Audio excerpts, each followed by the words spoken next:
Las apraxias. La apraxia consiste en la dificultad para hacer movimientos coordinados incluso cuando las personas tienen la destreza y la intención de hacerlos. Las apraxias aparecen como resultado de lesiones o daños cerebrales. El cerebro no puede generar ni enviar instrucciones de movimientos al cuerpo. A continuación veremos los tipos. Como primera tenemos la ideomotora, que consiste en la dificultad que tiene el paciente para realizar una diversidad de gestos simbólicos, expresivos, descriptivos corporales y la utilización de objetos reales. Este tiene la afectación en el segmento anterior del cuerpo calloso, en el lóbulo parietal anterior inferior y el área motora suplementaria. Los pacientes con lesiones parietales tienen afectada la representación práctica, es decir, los patrones del movimiento, y por lo tanto no pueden diferenciar si los movimientos que realizan son correctos o no. Una forma especial de apraxias en las que puede observarse entre las lesiones del cuerpo calloso anterior. Las lesiones en este haz de fibras desconectan la información motora de los denominados movimientos, contenida en el hemisferio izquierdo de las áreas motoras del córtex frontal derecho, de forma que estas áreas no pueden recibir la información generada de patrón de movimiento para realizar. ¿Cómo se evalúa? El examinador pide la realización de gestos mediante una instrucción de verbos y le pide al paciente la imitación de estos movimientos. Para su valoración en la clínica pueden utilizarse el test de evaluación de apraxias de Florida, las cuales integran pruebas de gestos a la orden de imitación, aunque en la práctica suelen utilizarse pruebas no estandarizadas que consisten en los gestos simbólicos tradicionales. La segunda es la ideatoria.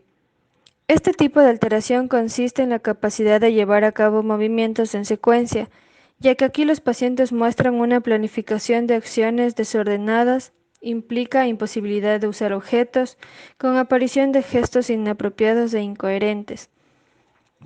Se trata de una alteración compleja que habitualmente se observa en pacientes que presentan lesiones extensas y bilaterales, frecuentemente afectando a ambos lóbulos parietales. La apraxia conceptual se refiere a la alteración que se produce debido a un error del conocimiento en el concepto de los objetos, por los que se pierde la capacidad de realizar acciones asociadas al uso de las herramientas y utensilios. ¿Cómo se evalúa? Se evalúa con pruebas para identificar la capacidad para realizar o imitar una acción o gesto.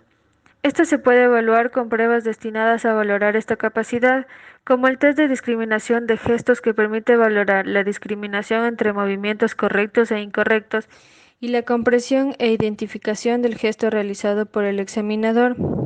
Como tercero tenemos el buco facial. Se caracteriza por una disociación dada por la incapacidad para realizar actividades voluntarias y la conservación de actividades involuntarias reflejas. Esta alteración no es causada por una parálisis o un trastorno. Tiene dificultades para silbar, besar, soplar, enjuagarse la boca y etc. Los pacientes representan una alteración en la capacidad de realizar movimientos voluntarios con la cara, la boca, los labios, la lengua, a la orden de un examinador. Se asocia con lesiones en el opérculo frontal y parietal y en la región insular anterior del hemisferio izquierdo. Los sujetos presentan movimientos transitivos y movimientos intransitivos. En los movimientos transitivos, los gestos implican la utilización de un objeto o herramienta, debiéndose examinar con el uso real del objeto o por lo contrario ejecutando en tal caso una representación, como lavarse los dientes, usar un martillo, usar una sierra, cortar con tijeras o peinarse. En los movimientos intransitorios, los gestos intransitorios sin uso de objetos suelen tener un valor comunicativo no verbal, o bien cuando se exploran a la imitación pueden además utilizarse gestos sin valor comunicativo, como decir adiós o victoria. ¿Cómo se evalúa? Para evaluar las afraxias bucofaciales se utilizan gestos como sacar la lengua, soplar un fósforo, toser, oler una flor, morder los dientes, inflar las mejillas, mostrar los dientes y silbar.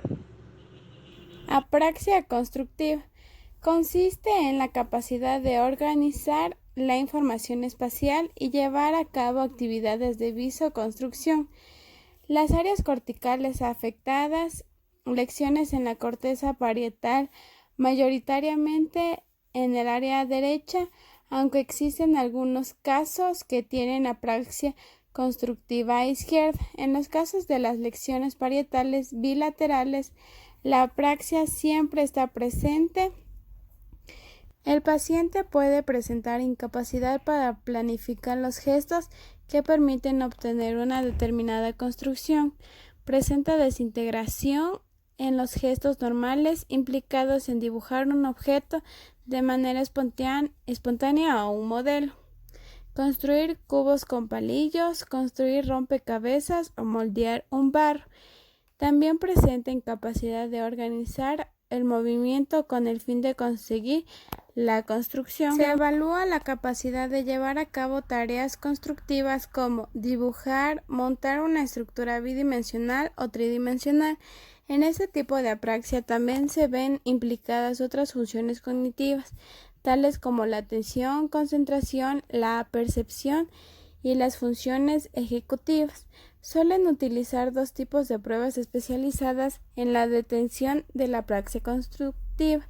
Por un lado se encuentran las tareas de ensamble, las cuales consisten en construir bloques o ensamblar modelos bidimensionales o tridimensionales como píxeles o maquetas. Por otro lado, y siendo más utilizadas, se encuentran las tareas de dibujos, en las que el profesional manda a copiar una determinada figura o de forma verbal se indica al paciente que dibuje algo, como un cuadrado, un círculo, cubo, entre otras figuras geométricas. Las tareas de dibujo son las más utilizadas en la práctica debido a la economía que resulta. Como ejemplo podemos poner cuando pedimos a una persona que arme un rompecabezas simple y él mismo no puede finalizar la acción porque se le hace dificultoso. Apraxia del vestido. En esta se observa en muchos casos asociada a la apraxia constructiva y puede entenderse como la pérdida de organización en la secuencia de actos que impide tener autonomía para vestirse, observándose en los pacientes una dificultad o incapacidad para manipular y ubicar correctamente las prendas. Las áreas afectadas son la corteza parietal del hemisferio derecho. Los mecanismos implicados en esta acción serían la percepción visual, la visoespacial, la coordinación motora. En esta presenta la dificultad para vestirse. Se observan lesiones en la corteza parietal del hemisferio derecho, mientras que en la práctica clínica pueden evidenciarse otras alteraciones propias de lesiones en estas regiones, como alteraciones visoespaciales y visoconstructivas o hemiangioplastia unilateral. Esta se evalúa con una versión modificada del Functional Independence Measure, el FIM, que se compone de 18 ítems que refieren datos de la funcionalidad del paciente en su aspecto motriz y cognitivo. También se puede tomar en cuenta la escala diseñada por Mahoney y Bartel en 1955, que sirve para medir la evolución de sujetos con procesos neuromusculares y músculo esquelético. Este índice consta de 16 indicadores que miden las actividades básicas. Para valorar el déficit en consulta, se le puede pedir que se ponga alguna prenda de vestir, pudiendo incrementarse el grado de dificultad de la prueba modificando la posición original de alguna de las prendas, por ejemplo, dándole la vuelta a una de las mangas de una chaqueta. Los pacientes suelen presentar más dificultad para vestirse que para desvestirse, mostrándose alterado esto último habitualmente en los casos más severos. Apraxia de la marcha se caracteriza por una serie de síntomas asociados a lesiones en el lóbulo frontal del cerebro. Principalmente se caracteriza por una pérdida por parte del paciente del conocimiento de saber utilizar las piernas para caminar. El enfermo parece no saber qué hacer con sus piernas, que no se separan del suelo, como si estuvieran imantadas. Apraxia magnética. En los casos más avanzados, el paciente queda imposibilitado para andar y permanecer en decúbito en flexión. El retraso en el inicio del movimiento, aumento de la base de sostenión y marcha inestable y pasos cortos son un conjunto de síntomas asociados a la apraxia de la marcha. Es producido por lesiones estructurales en el lóbulo frontal, el cual posee la circunvalación precentral, una masa de tejido cerebral especializado en originar las señales correspondientes a los movimientos voluntarios. Se producen tras lesiones bilaterales en las áreas premotoras o de igual forma en lesiones en la sustancia blanca anterior o que desconectan las fibras motoras de las áreas de programación motriz corticales en el córtex frontal. El sujeto presenta espacidad y dificultades en realizar un movimiento. No puede iniciarlos de forma coordinada, no puede avanzar sus miembros inferiores alternativamente o lo hace de manera rudimentaria.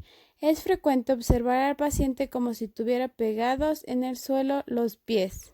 En el caso que el paciente esté sentado, son capaces de mover las piernas, así como de realizar cada movimiento de manera independiente a la orden. Por ejemplo, levante el pie izquierdo. Muchas gracias por su atención.